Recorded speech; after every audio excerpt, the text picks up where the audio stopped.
Have you ever wondered what games you should keep or you should lose? Find out here at Purge Reviews. Okay, so here's the board. It's going to be too big to put it all on this picture with this camera. But you can see up here is the cornfield, and this will be where it all starts out at. And you can see the little locations here that you're going to have. You're going to have like this 3D barn that will sit up here where this red light is at. And you'll be able to kind of like, it's going to push back some of the baddies that come onto the board. So it's going to have some kind of a 3D effect. I think the board's very beautiful. See the diner down here, the illuminating lights. You have little cars. It's just there for fun. Going to have spooky forests and cemeteries you go through. Here's a church. It's all very thematic. A lot of these things will act differently, these spaces that you'll be going through. Very good job. I will give the quickest of overviews of how to play this game. So what's going to happen is everybody's going to start up here in the bed and breakfast. You're going to have your barn set up there. You will also have the two fences. Now behind the fences, each of the fences, you're going to have 3 abominations, which will be your zombie-like people. Then you'll have one on the barn. So you'll kind of be set up like this at the top, if you can see that. And then you will be ready to go. So what's going to happen on a turn is you will be able to track your health here at the bottom. If you ever get down to 0, then you would flip this over and you would become one of the abominations chasing down the other players.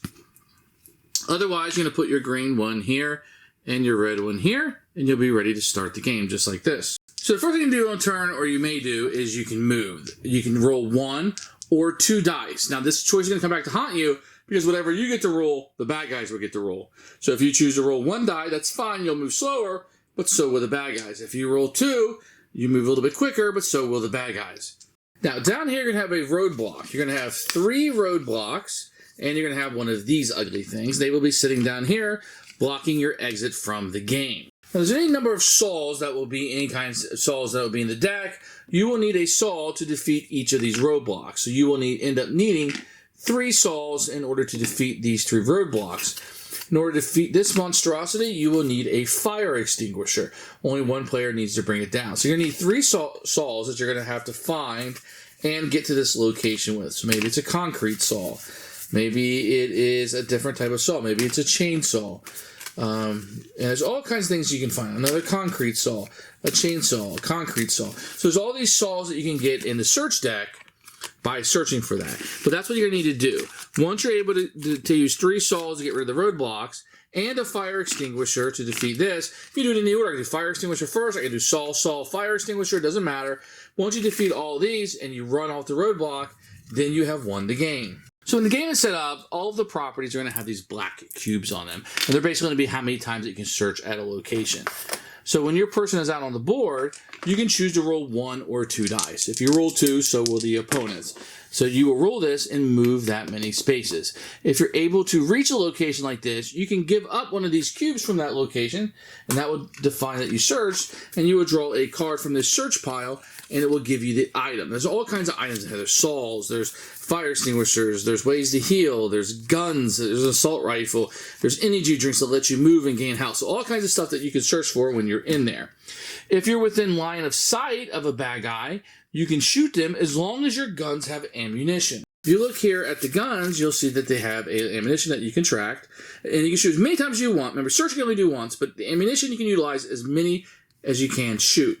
Now, with the abominations, you simply have to roll a 1 to kill. So you have a 1 in 6 shot, remember you can shoot as many times as you want to in this scenario. If you roll a 1, you will simply kill them and they will come off the board. If you miss, then nothing happens. So that's the actions you can do on a turn. You can move, you can search, or you could shoot. Now the other thing that's going to be going on in this game is everybody's going to have a player board that they'll be utilizing. You're going to be keeping track of your health here, and you'll have this. So if I rolled an 8 on my dice, was able to move, then I would also move this 8. 1, 2, 3, 4, 5, 6, 7, 8. If it's an event card, then you would draw an event card from the deck. Now which card you get depends on if you were outside, which you would draw an exterior card, or if you were inside of a building, you would draw an interior card.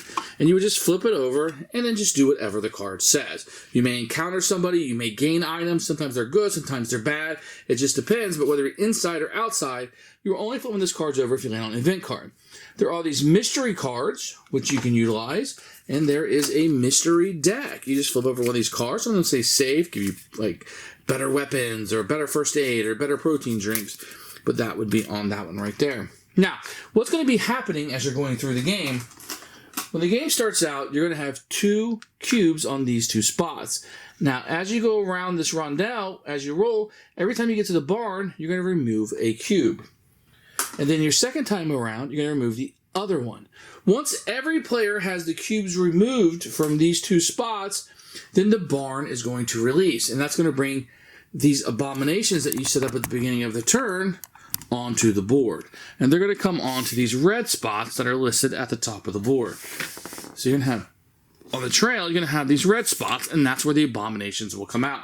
And then once that happens, so you have a little bit of a way, you go run around this rondel a few times, everybody's going to be doing that. But once everybody's done it twice, the game's going to speed up, and that tension's going to come from the abominations adding onto the board.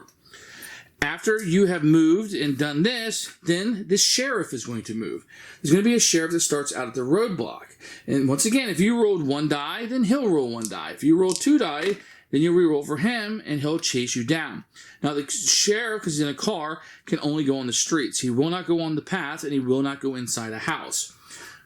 Now, if there's any abominations out on the board, if any of these guys are on the board at the time the sheriff moves, you will also move these guys. These guys can go in the house and they can get you.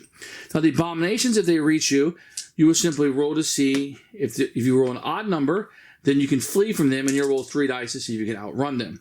The cops, on the other hand, are going to take 2 health away from you. They'll take all your stuff and put it in the cornfield, and then put you back in the Airbnb, restart the game out. So you kind of want to be able to manage these guys and not have them hit you too much, because they kind of put you up in danger a lot, and they'll be taking the health from you. And that's a quick overview of how you play Kanata.